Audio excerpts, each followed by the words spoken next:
we'll just talk about this and what happened here tonight. This is a funny thing. I was thinking on the way down here. 2 weeks ago, I would have been beside myself with the Blue Jackets losing this game tonight. But they're in the playoffs. Yes, I understand it's a blown opportunity with a game in hand. But, and I think you said this in between the first and second periods, which I was thinking about. If this is a playoff series, you're more than likely not going to sweep it 4 games straight. You're going to lose some along the way. It's how you bounce back, and tomorrow will be a bounce-back day. I agree with that. But you go to this game tonight, they weren't ready for the Leafs. The Leafs started their fourth line, and the Blue Jackets started their fourth line, and the Leafs wanted to come out and initiate. I love the way you talk about response. I love the way they responded in the second period. Boone Jenner starts the period with a big hit. They go down and score a goal off of a defenseman shooting the puck, and David Savard, and they got life back. They tied it up.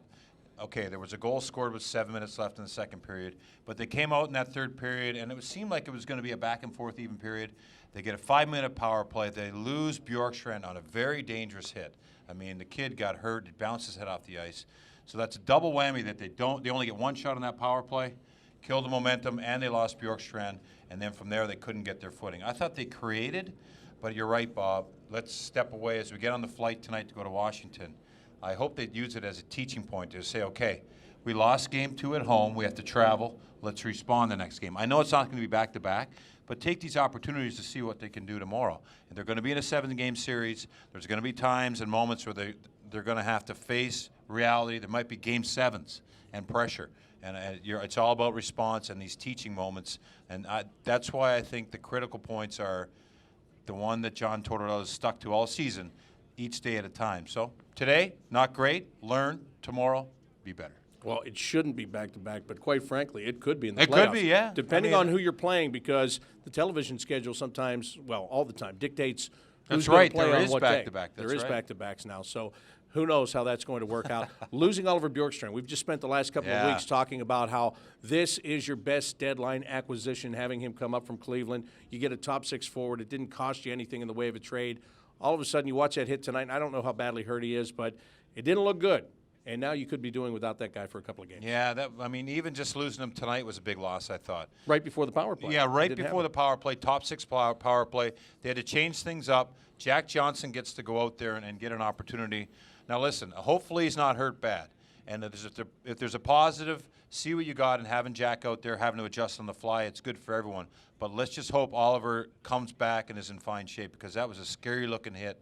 And to see the blood on his visor, to see his head go off the ice, it didn't look good. No, didn't look good at all. And, from the standpoint of he was playing on the top line with Wenberg and Foligno. Foligno had a wonder early in the game if he was going to come back. Fortunately, he did. Yeah.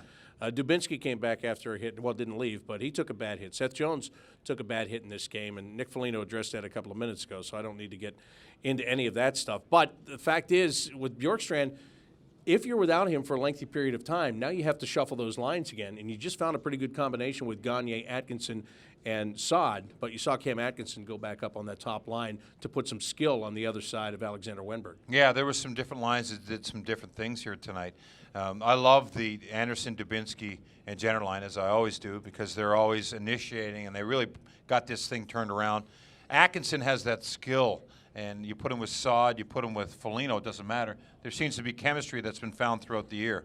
And I think that's an advantage for Torch, is because he sticks with lines the first 2 periods, and then in the third period you'll see completely different combinations. And I think knowing your combinations, having players like Anderson grow and be able to use them in different spots is huge for this team right now. Again, Bjorkstrand's skill and the impact he's had is going to be missed. Yeah, he will be, no doubt about that. And Scott Hartnell was the healthy scratch tonight, so Scotty more than likely draws right back in tomorrow. I would say. And that's the kind of guy you want in against a team like Washington and what's going to be, you would think, is a playoff atmosphere type game.